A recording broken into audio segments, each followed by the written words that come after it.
He's my father. And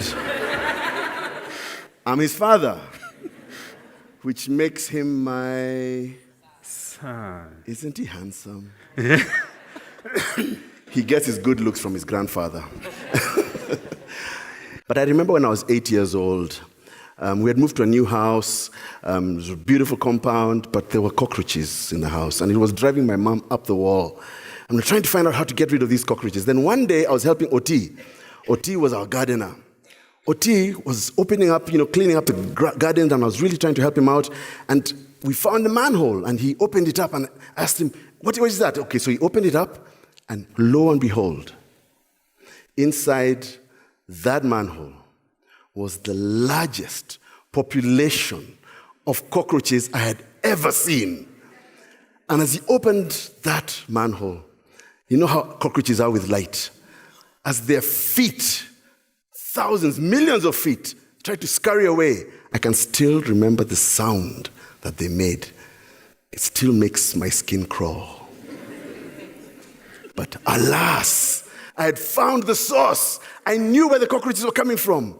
So I ran into the house and told Oti, let's call Dad. He told me, when Pigia.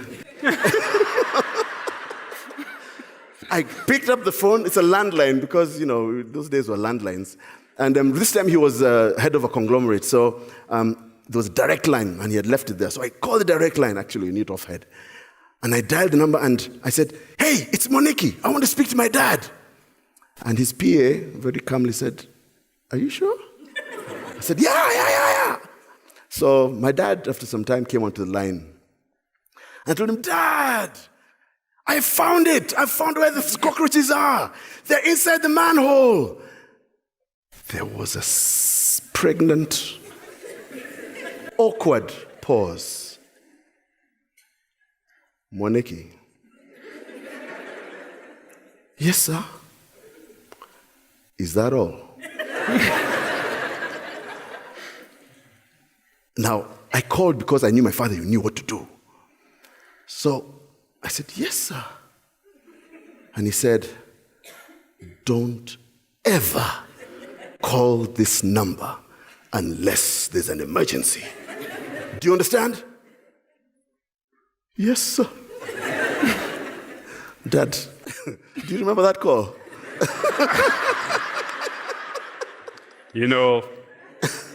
I had told my staff that whenever any call comes from my family, even if I'm chairing a board meeting, I must be called. So I was chairing a meeting, and the assistant comes with a note. Mwaniki is calling. He said, excuse me, ladies and gentlemen, I thought there was fire in the house. Only to hear about cockroaches. Never, ever again. And it was good, he has never repeated it. So we are at peace. Sometimes I do the right thing. Like when I passed my CPE exams in primary school, I was really wonderful. And I got mileage for at least 2 years there. And then when I turned 18, I think my dad felt this man is a rite of passage. He took me out, and I saw a softer daddy. But it was until I turned 21. When I turned 21, my father threw a party for me. He called his friends. He called my friends. The clergy were there. My mom cooked a sumptuous meal. We enjoyed ourselves thoroughly. And after we had the meal, my father stood up and he said, "This is my son, in whom I am well pleased."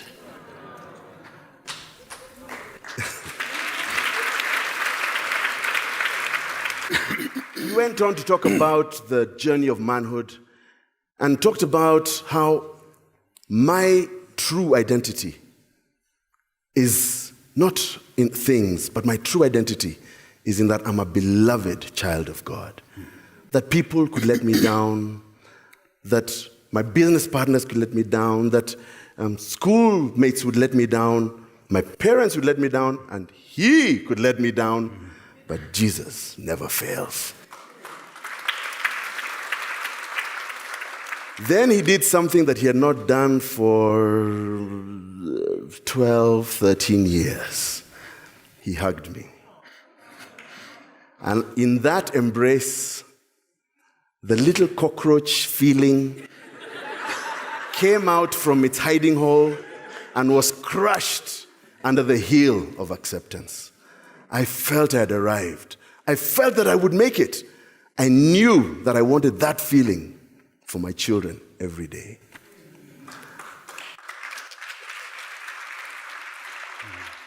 Now, I never doubted that my father loved me, but I really wanted to know it. And I have no doubt in my mind that because I knew it then, it changed my life. And I lived life much positively.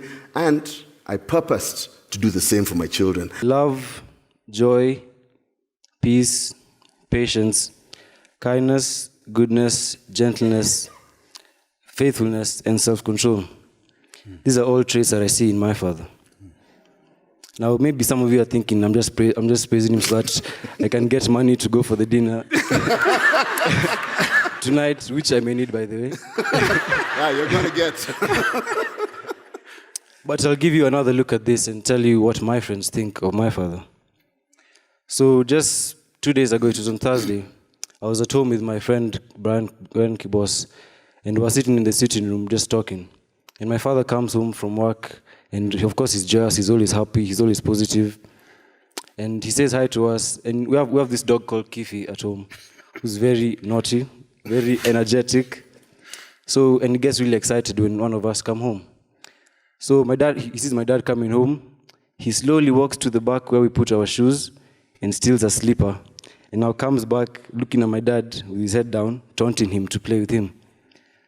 Now my dad, okay, I'm used to this, so my dad starts running around the whole sitting room, chasing after this dog with a slipper in the mouth. To me, I'm like, that's normal for me. But I look at my friend, and he's like, is this a 51-year-old chasing a dog around the sitting room and dining room? I'm not really a talkative person. I prefer to keep to myself, even though my father has made himself available at all times. I prefer to keep to myself, deal with my problems alone, and yeah, we see what will happen in the future. But this one day I was 18 actually, 2 years ago. I was going through a tough time in my life, still trying to figure out what's my purpose in life, who am I as a man. And I remember that night I was really struggling in my room, and something told me, go downstairs and talk to your father. So I went downstairs. Before I could even finish uttering, Dad, I want to talk to you, I burst into tears. I don't know why, they just came out. It's okay, thank you. So yeah, we go upstairs, I talk to him, and he gives me some of the best advice that I've gotten. He told me, always stay positive in life. And as you can see, he's always a happy man. He has a happy family. I'm a happy son. all because of my father here. And the next piece of advice he gave me was, you should call your grandfather and tell him what happened. Now, growing up, me and my grandfather, we were close. We used to meet during family functions, but we never really got to bond.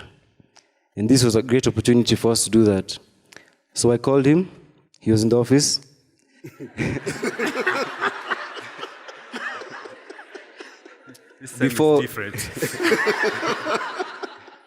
Before the end of the second beep, he had picked up.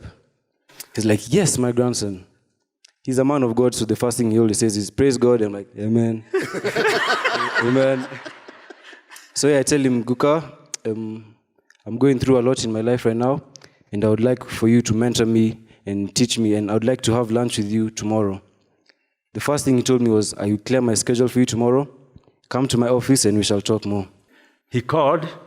He wanted to talk to me. My heart started beating. That's why I didn't say never again. He said, call again whenever you want. And we talked. And he told me what he had, and we really became friends. The gap shrunk, and we are almost equals.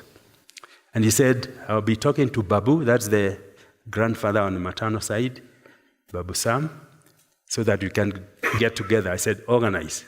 And the three of us were there. And the two over the grandparents were looking at him, expecting a lot. And I just, oh, thank you very much, Tendo. This is great. We are honored. What is the agenda? He said, nothing. We just need to talk and be friends. I waited to see how it works because I am used to agenda, starting time, end time, and a summary and action points. None of those. But by the end of the discussion, about 2 hours, we were the last in the restaurant. Life, love, and fathers. Their natural habitat is family. It is in a family that life is born. It is in a family, as a result of love, a baby is born. It is in a family you hear the title father. And the family is the most effective learning institutions. It's the only learning institutions, where you have a child having 4 or 5 teachers to him. In other schools, you have 1 teacher to many children. You can see the effectiveness of the one child with 5 children, mother, father, sisters, brothers, uncles, all telling them what to do. They learn quickly, as you know, those who have brought up children. And so we have learned, and in this journey, he has learned that a child is a clean slate. What you write on it is what that child will be. There's no need saying children of these days. The right expression would be parents of these days, because they are the ones who wrote the slate.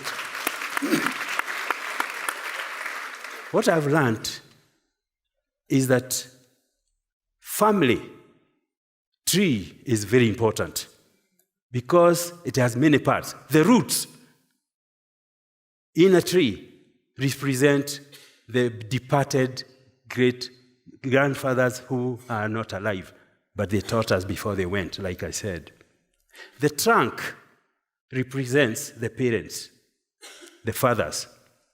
The branches represent the sons. And the twigs, to which beautiful flowers and the wonderful fruits are attached, represent the grandchildren. A good tree produces good fruits. A bad tree, on the other hand, produces bad fruits. Tendo, the prospective father, not here. Mwaniki, an experienced, available father.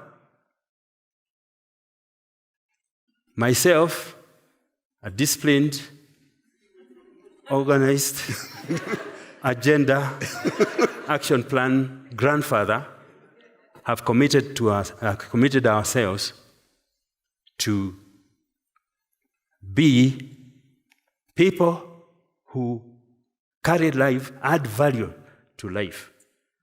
People who express love all the time. And the people who will act as fathers for other people. So that is our concept and practice of what true life, true love, and fatherhood is all about. God bless you.